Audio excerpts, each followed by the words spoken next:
Good evening, everyone. Mike Palmer from Know Your Rights Group and Success Coaching International with another very important live video update this evening. As they say, when it rains, it pours, and it has been well and truly pouring again this week, with even more media articles coming out this week than even what I covered last week. It is absolutely insane. In all honesty, I should be breaking tonight's video up into two, but I just don't have any spare time to do a second video this week. So we're just going to have to rush through it. I'm going to try and cram it in, and we've got lots to get through. So, once again, we've seen everything from UFO disclosure, the media's ramping up the fear about Ebola once again. We've got the Victorian Premier knocking on doors just to try and save her seat in the upcoming election. The inquest has started into the Dezi Freeman shooting. We've got the police desperately targeting motorists, just to try and keep everyone under control, and so on and so on it goes. So, once again, we have the question of where do we even start tonight? And look, I think logically this week we've got to start with the bigger picture, and then we'll sort of narrow things down from there. So let's start again with the good old UFO disclosure. So we've got military aircraft supposedly blowing up UFOs. We've got people freaking out about the latest high-definition videos of unexplained flying objects. We've got, what's the next one? Oh, yes, concerning photos about so-called actual aliens. And then, of course, last but not least, we've even got the CIA supposedly hunting down aliens here on Earth, good old Men in Black style. So what does it all mean?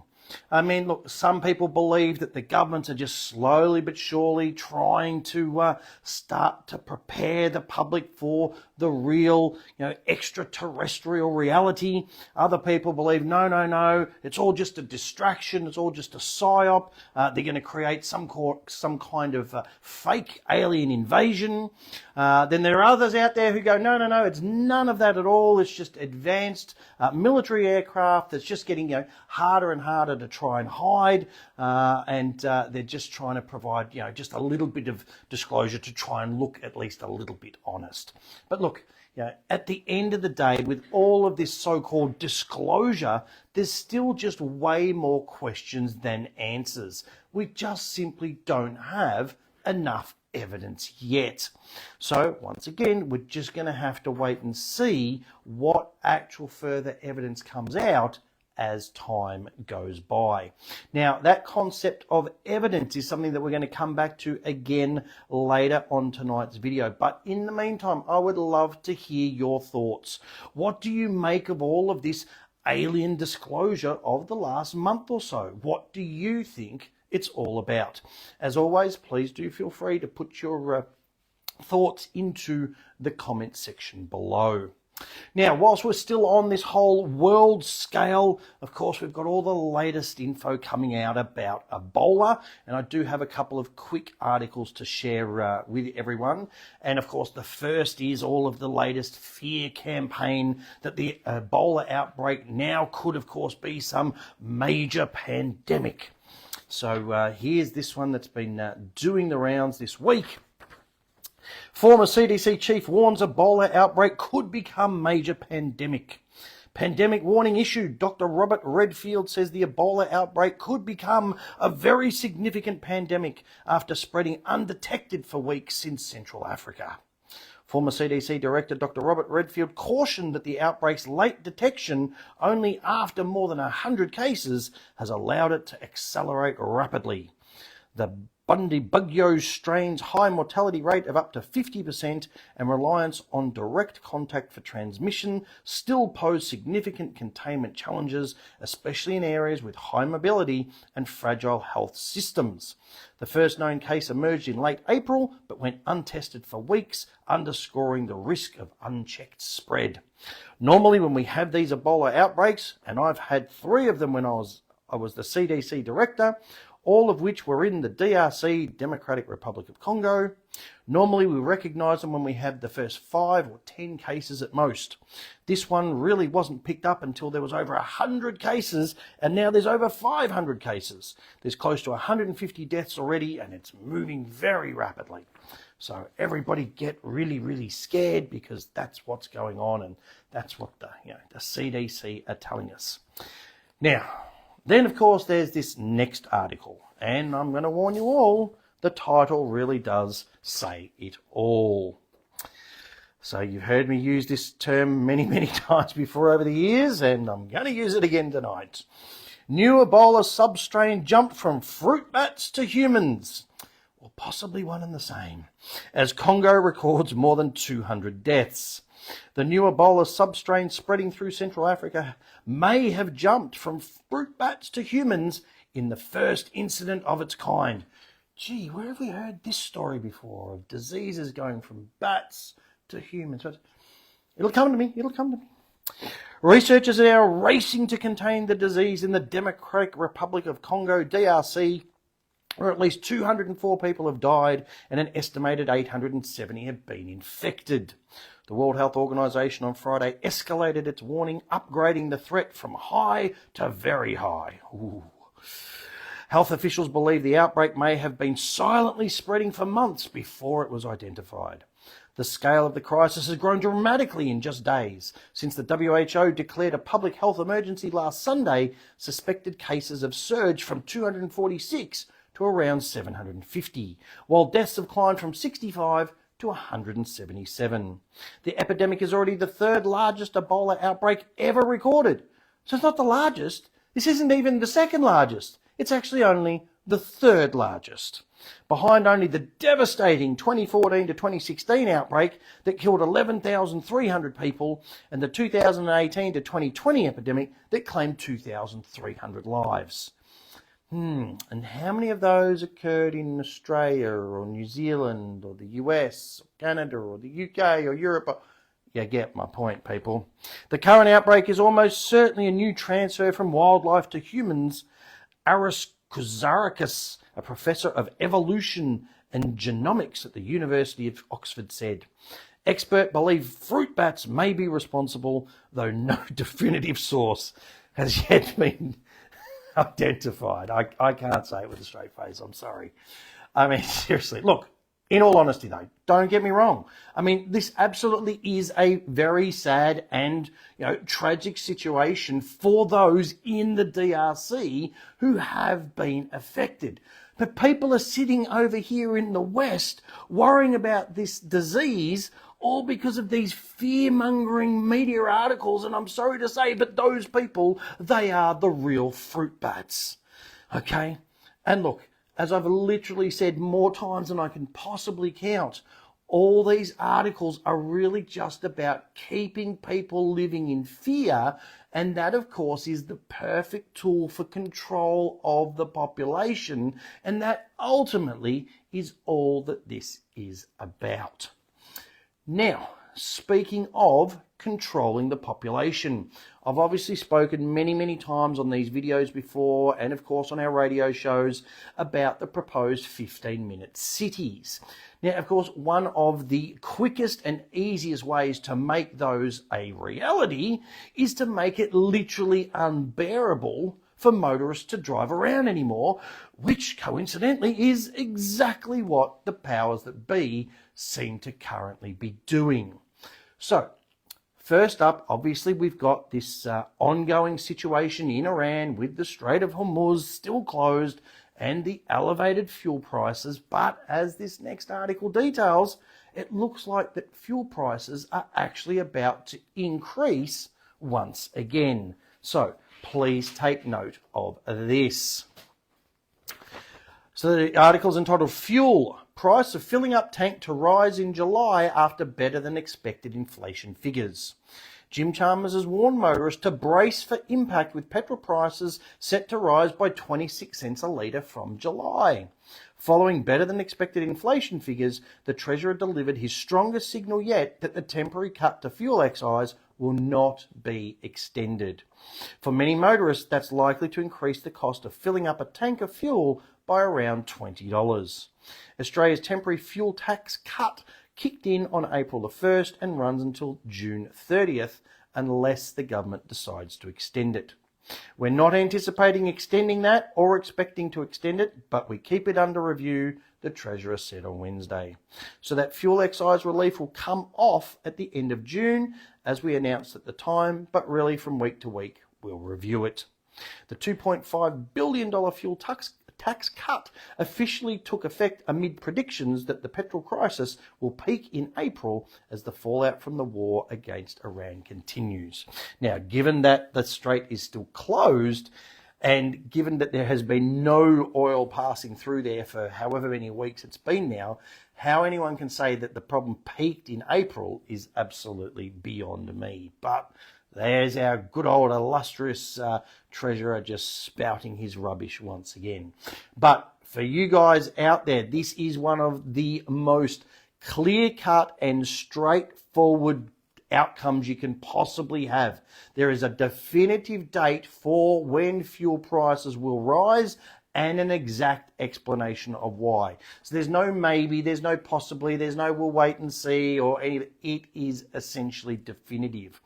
Okay, so again, do not leave it until the last minute. Get your jerry cans ready now, okay? And if you don't have jerry cans for whatever reason, just jump online, find the cheapest place to buy them, whether it's Marketplace or eBay or whatever it is, and go and buy 2 or 3 or 4 or however many that you may want. Again, order them now this week so that they arrive in plenty of time, and then go and fill them up a week or so before the end of June. Okay, again, don't leave it till the last minute like most people will undoubtedly do. Again, just watch the actual fuel prices as they go up and down over the next 3 or 4 weeks, and when you see it at its lowest or what looks to be its lowest, then just go and fill up then. And you know what? If nothing else, it's just going to ease a little bit of that fuel price pain for, a few weeks or possibly even a few months, depending on how much or little you use in July. All right, and then following on from that, then there's this next article which details how the police are now specifically targeting certain car parts on people's vehicles just to try and raise a little bit of extra revenue. So here is the article, and again, no matter where you are, I urge you to look this up. Revealed the car parts Australian police target roadside. When you're driving on Aussie roads, there are a few things more stress-inducing than seeing Highway Patrol creep up in your rearview mirror. In 2026, numerous state police have already ramped up their road surveillance duties by enforcing safety blitzes tackling hoon drivers. The New South Wales Highway Patrol Unit conducted a 2-day operation between 15th and 16th of May following community and parliament member complaints relating to antisocial behaviour and unlawfully modified vehicles. During the 2-day blitz, 57 vehicles were inspected, of which 9 required tow trucks after they weren't allowed to be moved following the operation. So that means almost 50 out of the 57 were perfectly fine to keep driving home. So clearly whatever they booked them for wasn't that dangerous. That's the bit that the media doesn't tell you. Additionally, New South Wales Highway Patrol officers issued 11 minor yellow label defect notices, while a further 35 minor defects were detected. So minor defect notices and minor defects. We're not talking about stuff that has any impact on road safety or anything like that. By their own admissions, they're very minor. The New South Wales EPA has also issued 26 defect notices and 23 infringement notices as part of the operation. So someone had a loud exhaust. Whoop-de-bloody-do. Again, nothing to do with actually reducing the road toll, which is, of course, the biggest issue in this country right now. Similarly, Victoria Police ordered more than 150 drivers with alleged links to recent hoon meets in Truganina in April 2026 to have their vehicles inspected at Werribee Police Station on the 9th of May. Though authorities are on the hunt for hooning behaviour such as aggressive and reckless driving, burnouts, street racing and general road offending, what do police actually look for when inspecting a car? Well, see, I don't see how inspecting a car is going to detect people reckless driving, burnouts or street racing. Those are things that you see when you're on the road and people are doing them in front of you. Don't need to inspect any cars. Go out there and see what drivers are doing. Officers look at many different vehicle components, including but not limited to tyres, exhaust systems, suspension, window tinting, lights, seats and seat belts, engine modifications, wheel rim size, and the structural integrity and general overall condition of the vehicle, such as rust and oil leaks, a Queensland Police Service spokesperson told Drive. So this is going on in all the states. Spokespeople for both Victoria and New South Wales Police said officers enforce a range of vehicle standards that include similar components as well as cosmetic and performance modifications. In Victoria, police spokesperson told Drive, if police inspect a vehicle and consider it to be unroadworthy, a defect notice can be issued. Defect notices are commonly issued for mechanical faults, engine modifications, window tinting and tyre issues. I mean, seriously? This is what they're targeting?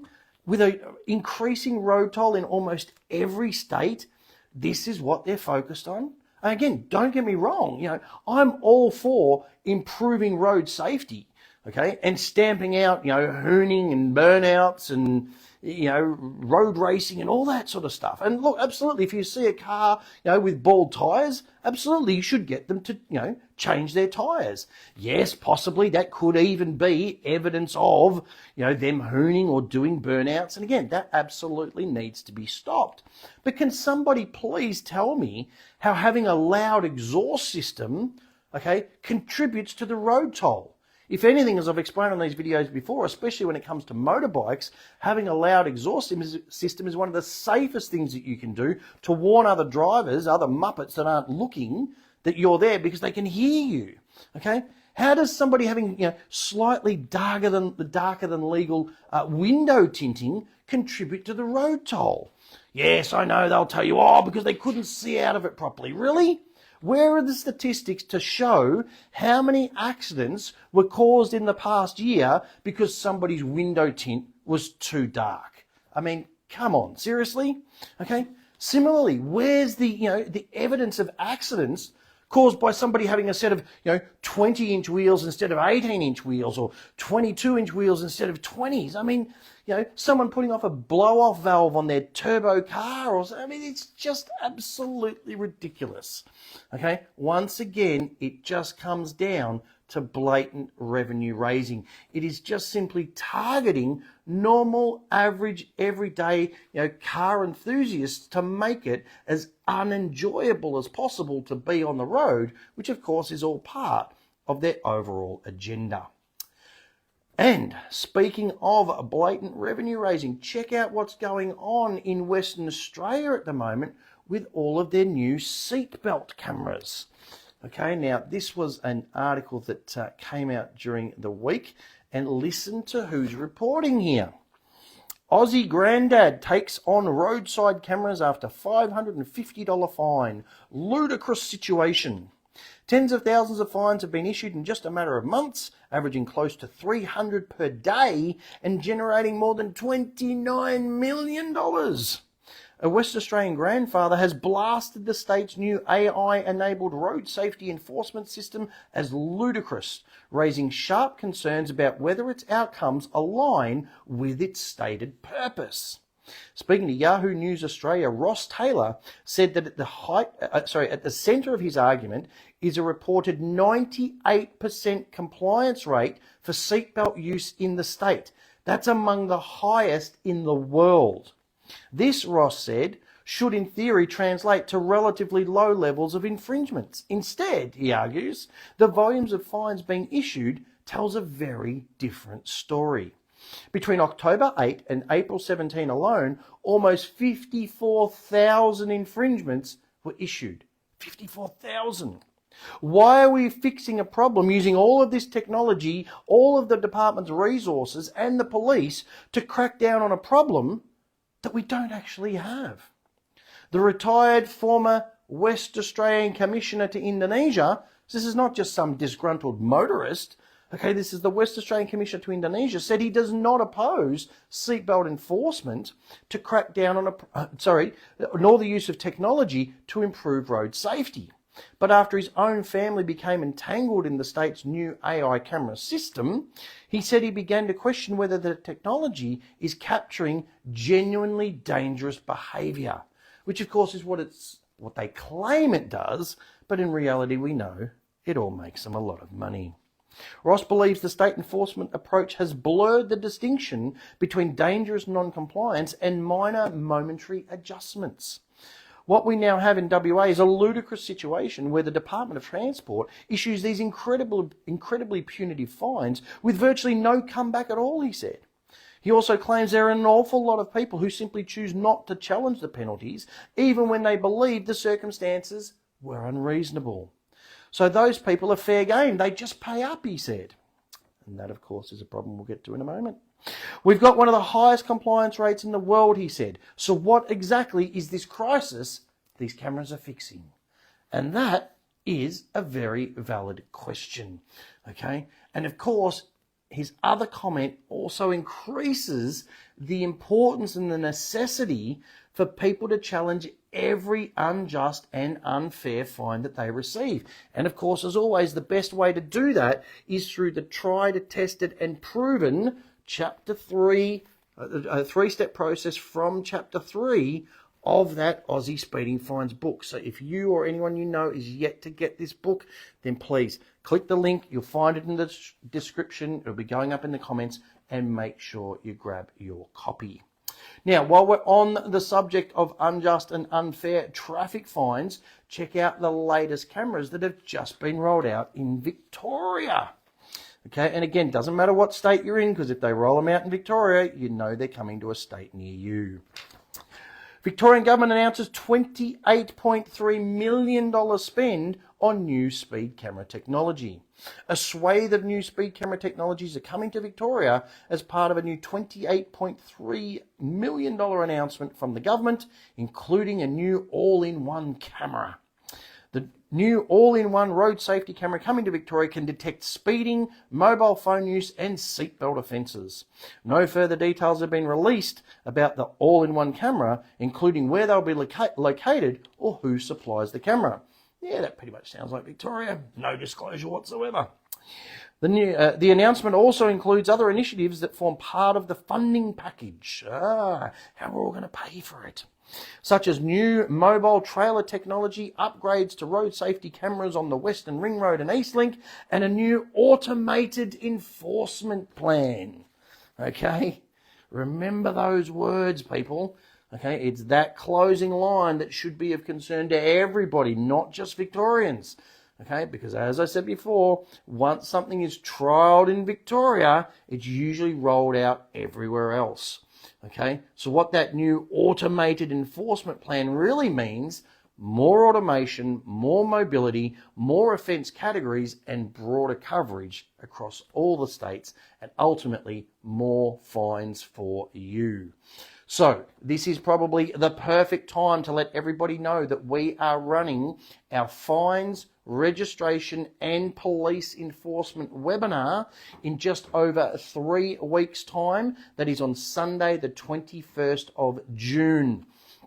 So if you have any current traffic fines, if you're worried about these types of automated enforcement plans, or of course if you just want to know your rights and how to correctly interact with the police, you know, when the blue and red lights come on behind you, you know, if you want to know exactly what to say and do and what not to say and do, or of course how to correctly respond to demands for payment that just magically turn up in your mailbox from these lovely automated cameras, then this is definitely the webinar for you to attend. Now, for obvious reasons, this was one of our most popular webinars last year, and it is genuinely filling up fast. So please do not leave it until the last moment to book your spot, because you very well may miss out. Now, as always, we'll pop a link up in the description. Should also be one going up in the comments. or of course you can just go to our website, knowyourrightsgroup.com.au, click on the seminars tab, then the webinars tab, and you'll find it underneath that. Now, anyone who's attended our webinars before knows how truly valuable these webinars are, especially the really detailed Q&A sessions that we do after each particular topic. And again, we got some really great feedback to the webinar we did last weekend. So again, it's going to be the same for all of our webinars this year. So again, grab your spot now. And of course, a reminder, if you can't attend a particular webinar for whatever reason, we do have the fully recorded and edited versions of last year's webinars available on both USB and DVD. And again, you'll find a link in the description and the comments. Okay, so coming back to Victoria for just a moment, the other big news of this week has, of course, been all about the inquest into the deaths of the 2 police officers in Popunka in August last year. And of course, it does in fact now look as though Dezi Freeman did in fact shoot those officers in August last year. And of course, there's also the follow-up inquest into the shooting of Dezi Freeman himself.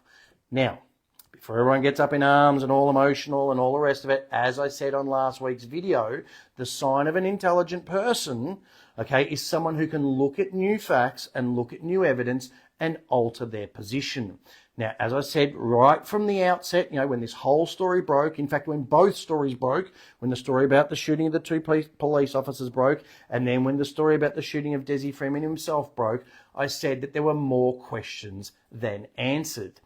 But as we explained on last week's video update, there has since been that very detailed 1 hour long video that was produced by Living Free with the direct interview from Andy Swift, who was present at the property at the time when the 2 police officers were shot. And he confirmed that, yes, he believed that Dezi did in fact shoot those 2 officers, and he also confirmed that he recorded everything that occurred on that morning, and yes, the police did in fact take his phone, and so they do have a copy of that recording.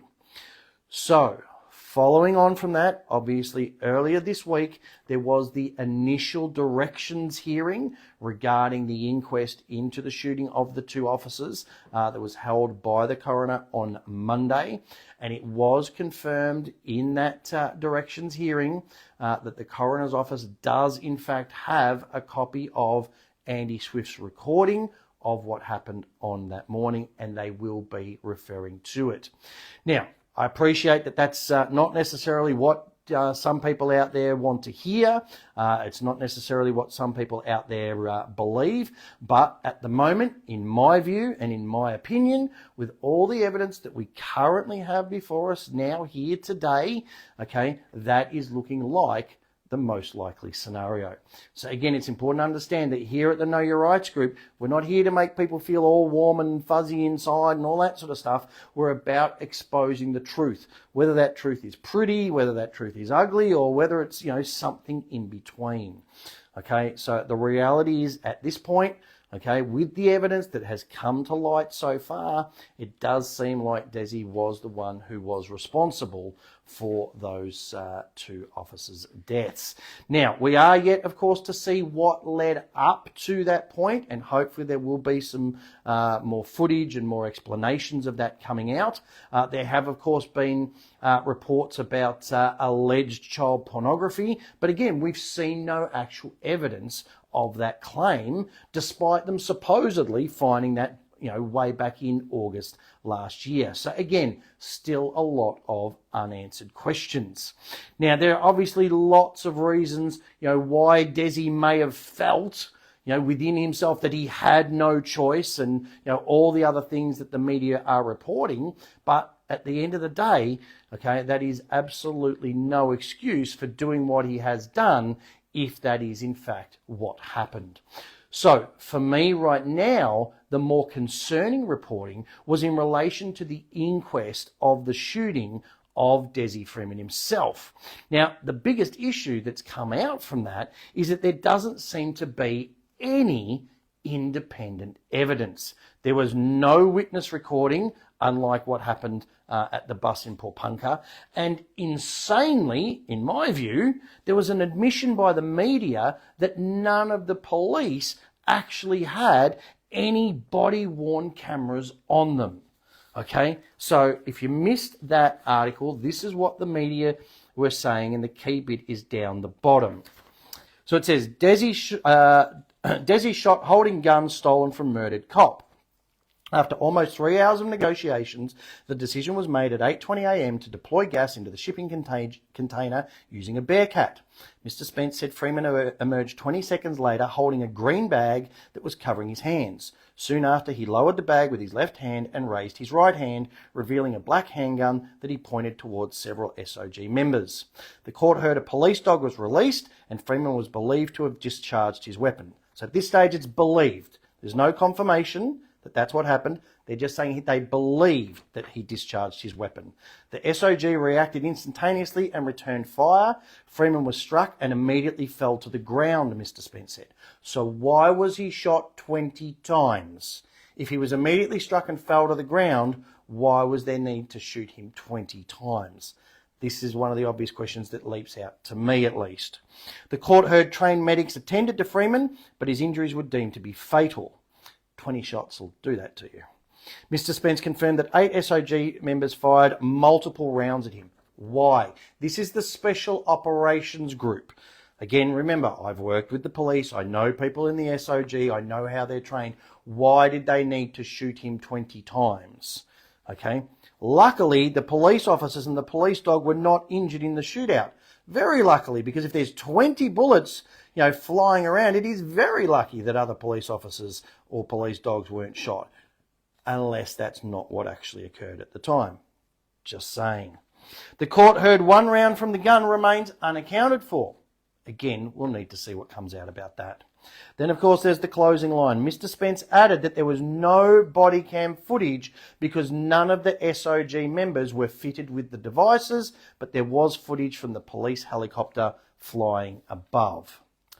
Now, if that is in fact true, I think that is completely inexcusable. Given everything that happened in the situation with the bus in Popunka back in August last year, why on earth would you send in that many police to a place where they genuinely believed that Dezi Freeman was hiding out and not wear body-worn cameras? Okay, that simply makes no sense, and it is not operationally correct. Now, of course, if it turns out that they did in fact have body-worn cameras and the media is simply reporting on the fact that they didn't, then again, that is completely inexcusable. So, as always, we're just going to have to wait and see what evidence actually comes out at the inquest. All right, now, speaking of a shooting, I know these two things don't generally go together, but there is actually some positive news this week. And not only that, it actually comes right out of Victoria, where the government has decided not to introduce a cap into the number of firearms that people can own, despite the police actually pushing for that. So, if you missed this article, it may be of interest to you. Victorian government will not introduce firearm cap following gun law review. The Victorian government will not introduce caps to the number of firearms a person can own, which was one of the 16 recommendations made in a review into the state's gun laws following the Bondi terror attack. The review, conducted by former Police Commissioner Ken Lay, handed its findings to the government in March. Those findings and the government's response were made public on Monday. Among the 16 recommendations made, the review stated the government should introduce a cap of up to 4 firearms per licence holder. But Premier Jacinta Allen said the government would not implement the recommendation, saying it would not effectively target bad actors. Wow, some common sense coming out of the Premier's mouth. Who would have thought? Where we need to place our focus is on the criminals who get their hands on one single gun, Miss Allen said. It's almost like the government admitting that guns don't kill people, idiots with guns kill people, or bad people with guns kill people. I mean, who would have thought something, so wild and crazy might be actually stated by the Premier of Victoria of all people? So look, the reality is, I'm not sure whether it was in fact, common sense, finally prevailing, or the more likely reality, which was just a desperate attempt by Jacinta Allen to try and retain some votes, in the state of Victoria. But look, either way, it is certainly a very positive decision. Now, speaking of Allen trying desperately to retain votes, did you hear that she actually resorted to going around door knocking in Bendigo this week? She's that desperate to try and retain her seat. Now, if you missed that, then this is well and truly good for a laugh. Victorian Premier Jacinta Allen goes door to door in desperate bid to save her seat. Victorian Premier Jacinta Allen has been filmed knocking on doors in her own electorate as concerns continue to mount over her political future. The state's leader was spotted going door to door in Bendigo East with a staffer in tow in what one local described as a desperate attempt to drum up support ahead of the next election. Resident Karina Brewster told 7 News that she pretty much closed the door in her face. She said, "Oh, hi, I'm Jacinta Allen." And I said, "Yeah, I have a no door knocker sign on my door." She asked if I had any questions, and I said, "I won't be going there at all." Ms. Brewster said the Premier then told her about discounted car registrations, to which she replied, "That's on the internet, I can look it up." When asked by reporters whether she would consider backing the Premier at the ballot box, Ms. Brewster said, "God no, I don't like her." Others echoed the sentiment, saying the sight of the Premier personally canvassing homes signalled a party in crisis. And that is the best possible news for Victorians at all. So it does seem like people are finally starting to stand up for their rights and fight back against this complete Labor insanity. So look, let's hope that Jacinta gets the message. Victorians want to know where the $15 billion, that big build money, has actually gone. People want the release of the Operation IBAC investigation. And, God forbid, as crazy as it sounds, they want Labor to actually do something about the completely out of control crime in this state, rather than waste $13 million on pointless machete bins. So, November is going to be very, very interesting in Victoria, and do be sure to keep your eyes on the Orange Prize, good old One Nation. All right, so finally, I do want to finish off with some positive news this week, and that is that our friends across the ditch have finally seen some common sense rather than the muppets that we've got here running the Supreme Court in Australia. And the New Zealand Parliament have actually passed the first reading of a bill to legally define a man or a woman in New Zealand legislation. So this is very, very positive news for those in New Zealand, and let's hope they get this passed. Bill seeking to legally define the terms man and woman passes first reading. Supporters of a bill seeking to legally define the terms woman and man say it is a matter of clarity, but opposition parties have described it as divisive and a time warp. God forbid you call someone a man or a woman. That's divisive. Forget about what's gone on for the last 10,000 years. I mean, gee. Whew. The bill in the name of New Zealand First MP Jenny Marcroft passed its first reading in Parliament on Wednesday and will now go through the Select Committee process. The legislation definition of woman and man amendment bill would define woman in law as an adult human biological female and man as an adult human biological male. Marcroft said what it meant to be a woman was under attack, and the bill would deliver clarity and consistency. She referenced a landmark ruling by the United Kingdom Supreme Court last year, which found the term woman refers to biological sex. New Zealanders should have confidence that their institutions and the very language of their laws reflect reality, she said. I mean, again, what a wild and crazy idea. Progressive politics has prioritised ideology over biology, she said, and the change would prevent ideological interpretations from creeping into the law. The legislation would not take away anyone's rights, she said. Instead, it would ensure sex-based rights for women and girls. Again, all seems pretty obvious. It concerns me that we need to report on stuff like this in the media. But look, at the end of the day, well done, New Zealand Parliament. You certainly have our backing, and we do hope that that bill gets passed and sanity can reign supreme. We also, of course, support Sal Grover in her quest to see the same common sense applied here in Australia as well. I've got my pages all mixed up. All right, so as we always do, I'm going to finish off tonight.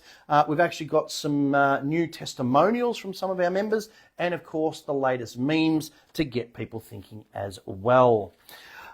So this one is from Lisa. And you can see there's been a bit of back and forth with the emails. She says, hello, I'm just writing to let you know how I got on in court on Monday. I ended up pleading guilty, as the prosecutor said if I plead not guilty, then I would only be allocated a date for my hearing and it couldn't be heard today. She said I couldn't request a sentencing indication either. I sat in court for 3 hours before I was called up. There was a 17-year-old girl issued with the same fine as mine who was called up just before me. Now, just so you know, she was issued with one of these seatbelt, failing to wear seatbelt properly from one of these AI cameras. The judge let her off, so I knew he would let me off as well, which he did. No fine, no loss of points. I didn't even have to say much at all to defend myself. It actually worked in my favour to plead guilty. I'm so happy. Thanks for all your help, Lisa. So yes, there are instances where you might want to plead guilty with extenuating circumstances. You explain those circumstances and you absolutely can be let off. So again, as always, it's about knowing when do I plead guilty, when do I plead not guilty, what do I say to the court, all those sorts of things. And then we've got one from Chris, who again, you can see there's been a whole bunch of emails back and forth. He said to start, I just wanted to let you know that Spur just wiped $5,680 in fines. The two they did not wipe, I well and truly deserved. Both were court cases. Thanks for all your help. And they said, have you got any further details? Could you explain a bit more? He said there were 35 fines ranging from $120 to $550, totaling $7,800.